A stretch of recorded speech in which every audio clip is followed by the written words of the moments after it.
Idaho Matters is brought to you in part by St. Luke's Pharmacy, now offering free home delivery.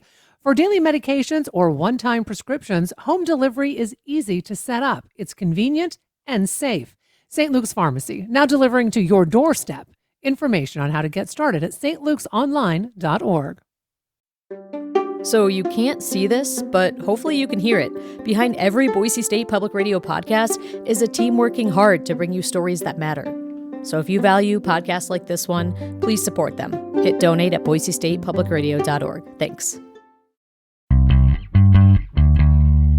More Idaho Matters right now from the studios of Boise State Public Radio News. I'm Gemma Gaudet.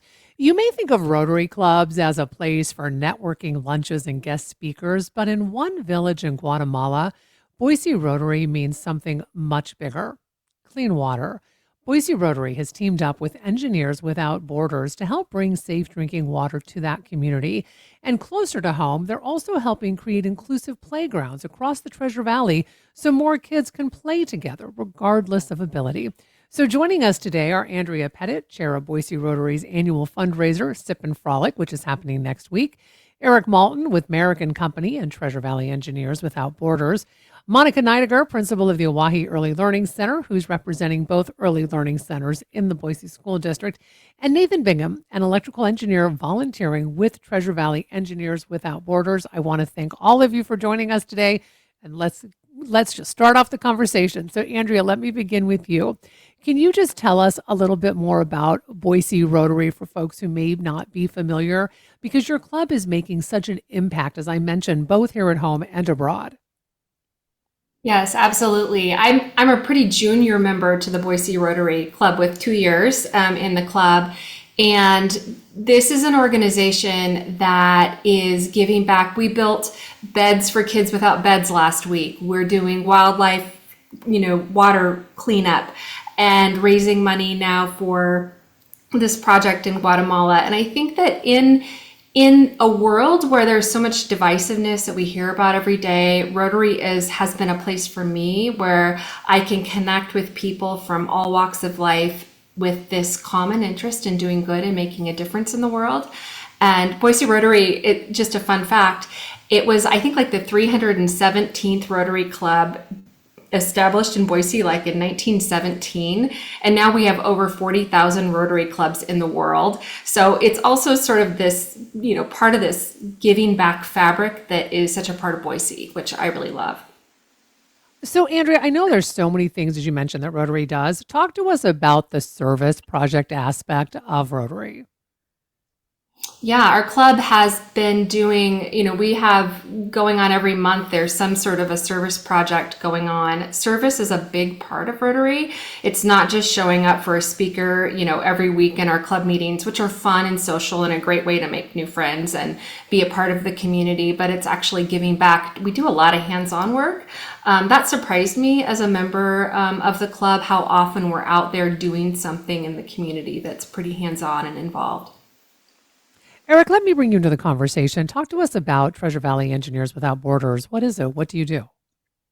So, Engineers Without Borders is an international organization that ties engineers with communities in need throughout the globe. So we are the Treasure Valley chapter of Engineers Without Borders, and we're currently working with the community of Bolin, Guatemala, to design and build a drinking water system for them.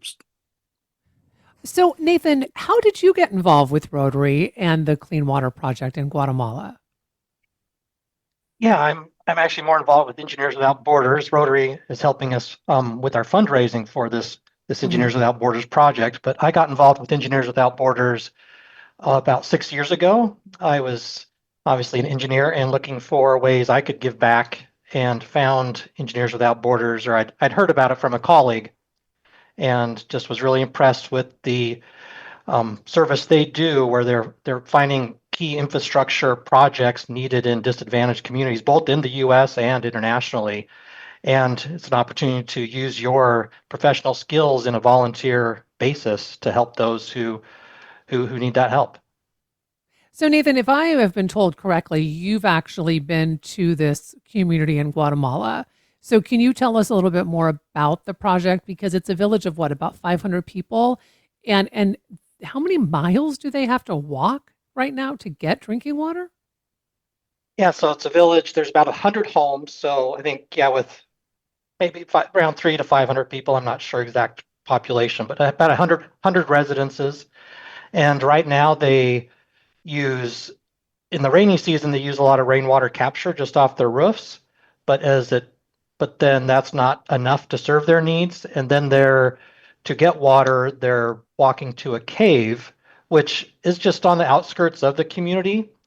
And they're having to go in and pull the water out and carry that back in bustles and jugs and things back to their homes. And so they're using this water. It's not we would not use this water. It's not sanitary. It's got clay. It's silty. It's Mm. not and they're using that for their needs. Drinking water. I'm assuming they're probably having to purchase most of that from a community that's quite about 20 minutes away by car. So Nathan, how is Rotary working with your organization to help find a better water source for this particular village? Yeah, we reached out to Rotary as we were looking for financing. We have to do all our own fundraising for this project as Engineers Without Borders. And so we found the project. Engineers Without Borders as a national organization finds projects and posts them for chapters to adopt. And so once we adopted this project, we then had almost $100,000 worth of fundraising we needed to do, which is a lot. And so we made a presentation to Rotary, and they kind of got on board, and they were looking for an opportunity for an international project. And I wasn't. I think Eric can maybe talk a little bit more about that, but they were excited to help us and join. And they've been down, had members go down with us as well, and are really getting more involved than just the fundraising. They're getting involved in the project itself, which is really neat to see and see them really start participating. And Monica, I could add. Oh, go ahead. I can so on the Rotary side of things too, Gemma, there's our local club and the grassroots, fundraising we're doing in our community here in Boise. But then there are also matching funds available from Rotary International. And that's something that we have started the process. It's a lengthy process to get those additional funds from Rotary International. But that's why we sent a member down to Guatemala to actually network with a Rotary Club in Guatemala to create these partnerships for some larger funding on a global grant level. And I have about 3 minutes left. So Monica, I want to get to you because Rotary of Boise is also working on a project closer to home. Can you talk to us about the Oahe Early Learning Center? Yes, absolutely. And I'm here representing both of our centers within the Boise School District. We have 2 early learning centers, and we just finished our school year, and we've supported close to 500 preschoolers in the Treasure Valley here. And I think what separates us from many of the centers is we are an inclusive center. So serving both our general education preschool students as well as students on receiving special education services. So with a multiple and various disabilities. So we did have a remodel of our interior at both sites, but we're really looking to expand and support our outdoor learning spaces for all of our learners. So Monica, can you talk to us about these inclusive outdoor spaces for kids and why are they so important? Yes, and I think like all of us in our work places of work, fresh air does the mind and body great. And for our students at this age, it's a critical stage in their development. And we know ages 3, 4, and 5, play is really the work of the child, and they are learning and growing their skills in all areas of development, not only in our centers, but when they are outside playing. And I think it's important that we have access for all of our students to be able to engage in that play.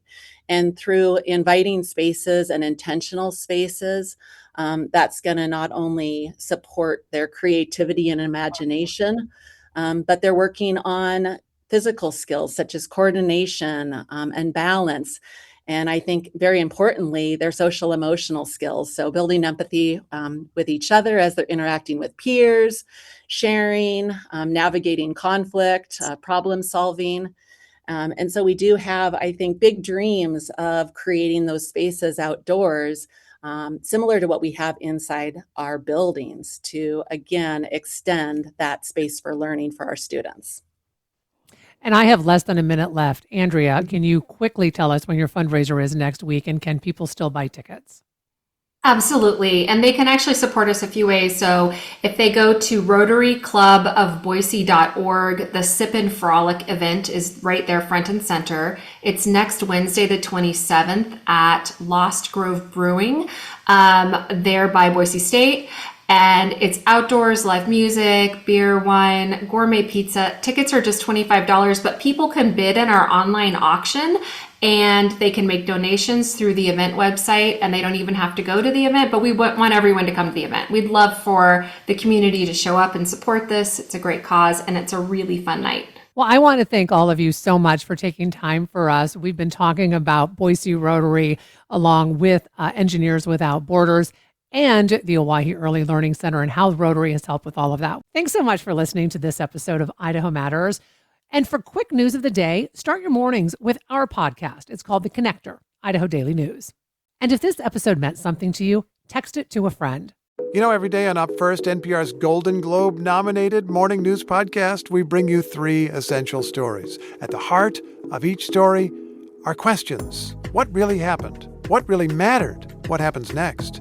At NPR, we stand for your right to be curious and to follow the facts. Follow Up First wherever you get your podcasts and start your day knowing what matters and why.